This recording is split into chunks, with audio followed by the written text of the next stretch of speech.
So ఎలా ఉంది 49th ఇప్పటివరకు మీ జర్నీ కూడా? Yeah, 49 fertility was very good for me and it's very good for the patients also.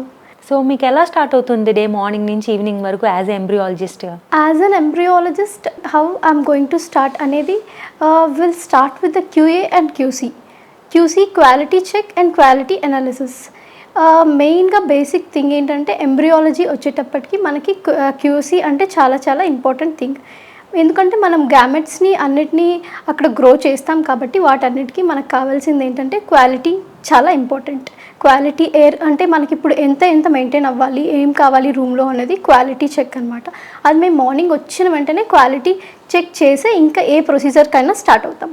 Quality check వస్తే humidity కావచ్చు. ఇప్పుడు రూమ్కి సర్టైన్ హ్యూమిడిటీ ఉండాలి. ఎంత ఉండాలి అని అంటే 40 to 60% హ్యూమిడిటీ ఉండాలి.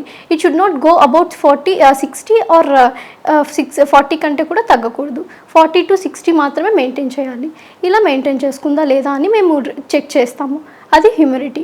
అండ్ టెంపరేచర్స్ ఏంటంటే మనం మ్యానిపులేటర్స్ ఉంటుంది, ఇంకా లామినార్ ఎయిర్ ఫ్లోస్ ఉంటుంది, మన ఇంక్యుబేటర్స్ ఉంటాయి. మా దగ్గర G210 సిస్టమ్ ఉంది. ఎక్కడైతే ఎంబ్రియోస్ గ్రో చేస్తామో ఆ ఇంక్యుబేటర్ అండ్ స్టడీ సైకిల్, అది CO2 ఇంక్యుబేటర్, అది కూడా దానికి టెంపరేచర్, వీటన్నిటికీ టెంపరేచర్స్ ఎంత ఉంది 36.5 to 37.5 ఉండాలి టెంపరేచర్స్. ఇవన్నీ పర్ఫెక్ట్గా ఉన్నాయా అన్నది మేము మార్నింగ్ వచ్చిన వెంటనే క్వాలిటీ చెక్లో ఇవన్నీ చేస్తాము.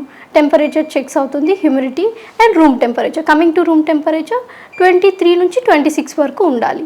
ఇవి చూస్తాము. And refrigerator where we store medias, అంటే మనం IVFకి మనం యూజ్ చేస్తాం కదా, మేము డిష్ ప్రిపరేషన్స్కి వాటికి మీడియాస్ అంతా ఫ్రిడ్జ్లో రెఫ్రిజిరేటర్లో స్టోర్ చేస్తాము. అది కూడా మనకు సర్టైన్ టెంపరేచరే ఉండాలి. అది కూడా ఎక్కువ తక్కువ అనేది జరగకూడదు. అది ఎంత టెంపరేచర్ ఉండాలంటే 2 to 8 degrees టెంపరేచర్ ఉండాలి. ఇవన్నీ పర్ఫెక్ట్గా ఉన్నాయా అని ఫస్ట్ మా డే స్టార్ట్ అయ్యేది ఇక్కడ. ఇవన్నీ పర్ఫెక్ట్ ఉంది అండ్ చూసుకొని స్టార్ట్ చేస్తాం. అండ్ దీని తర్వాత after quality check will do the cases. Starting cases అంటే ఏంటంటే ఇప్పుడు డాక్టర్ వచ్చి ఇప్పుడు ఒక పికప్ ఉందనుకోండి, for example OPU, doctors eggs retrieve చేస్తారు. డాక్టర్ ఎగ్స్ రిట్రీవ్ చేసిన తర్వాత వాళ్ళు ఫాలిక్యులర్ ఫ్లూయిడ్లో ట్యూబ్స్లో ఇక్కడ ఎంబ్రియాలజీ అంటే ఓటీ నుంచి ఎంబ్రియాలజీ ల్యాబ్కి ట్యూబ్స్లో పాస్ చేస్తారు హీటింగ్ బ్లాక్స్ నుండి. అక్కడ కూడా టెంపరేచర్ చాలా ఇంపార్టెంట్. ఆ హీటింగ్ బ్లాక్స్ కూడా 37 మెయింటైన్ అవుతూ ఉంటుంది. ఆ హీటింగ్ బ్లాక్స్లో మాకు పాస్ చేస్తూ ఉంటారు ఫాలిక్యులర్ ఫ్లూయిడ్. ఆ ఫాలిక్యులర్ ఫ్లూయిడ్ని మేము పెట్రీ డిషెస్లో చెక్ చేసి ఎన్ని ఎగ్స్ ఉన్నాయి ఏంటి అన్నది వాళ్ళకి ఇన్ఫర్మేషన్ ఇస్తాము. ఆ ఎగ్స్ని కూడా మా ప్రొసీజర్స్ ద్వారా మేము ప్రిపేర్ చేసుకున్న మీడియా డిషెస్ నుంచి వాటిని వాష్ చేసి తర్వాత ప్రొసీజర్స్ ఉంటాయి, అది ఇంక్యుబేట్ చేసుకొని పెడతాము. After this egg collection incubation ఉంటుంది. ఒక 3.5 hours మేము ఇంక్యుబేట్ చేస్తాం ఎగ్స్ని ఇంక్యుబేట్ చేశాక దీని తర్వాత ఏంటంటే డెన్యూడేషన్ అనే ప్రాసెస్ ఉంటుంది. డెన్యూడేషన్ అని ఎందుకు చేస్తామంటే మేము ఇక్కడ ఏం చేస్తున్నాము, ఇక్కడ మనం IVF చేయట్లేదు. IVF చేయకుండా హిక్సీ చేస్తున్నాం. హిక్సీ అంటే ఇంట్రాసైటోప్లాస్మిక్ స్పర్మ్ ఇంజెక్షన్. IVF అంటే ఇన్విట్రో ఫర్టిలైజేషన్ చేసినప్పుడు మనము క్యుములస్ని తీయం, అంటే క్యుములస్ని డిస్పర్స్ చేయకుండా అలాగే చేస్తాం. ఇక్కడ ఏంటంటే ఈ హిక్సీలో క్యుములస్ని రిమూవ్ చేయాలి. క్యుములస్ని రిమూవ్ చేస్తే అంటే అవుటర్ లైన్ అండి.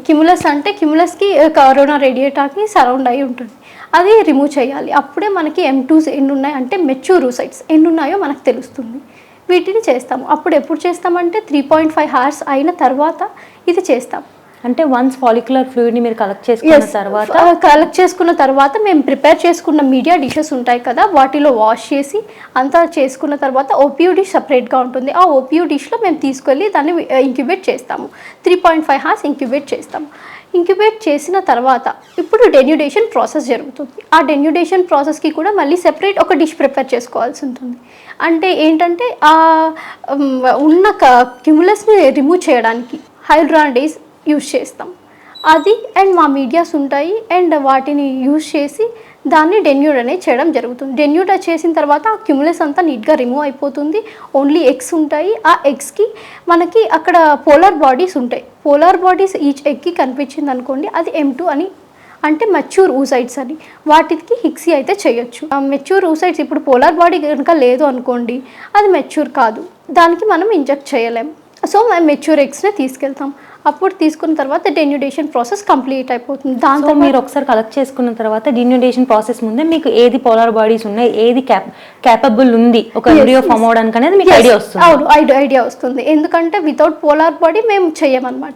పోలార్ బాడీ ఉంటేనే అది M2 కిందకి కన్సిడర్ చేసి దాన్ని హిక్సీకి అయితే తీసుకెళ్తాము. ఆఫ్టర్ డెన్యుడేషన్ అదే క్యూములస్ అంతా రిమూవ్ చేస్తాము డెన్యుడేషన్ ప్రాసెస్ ద్వారా.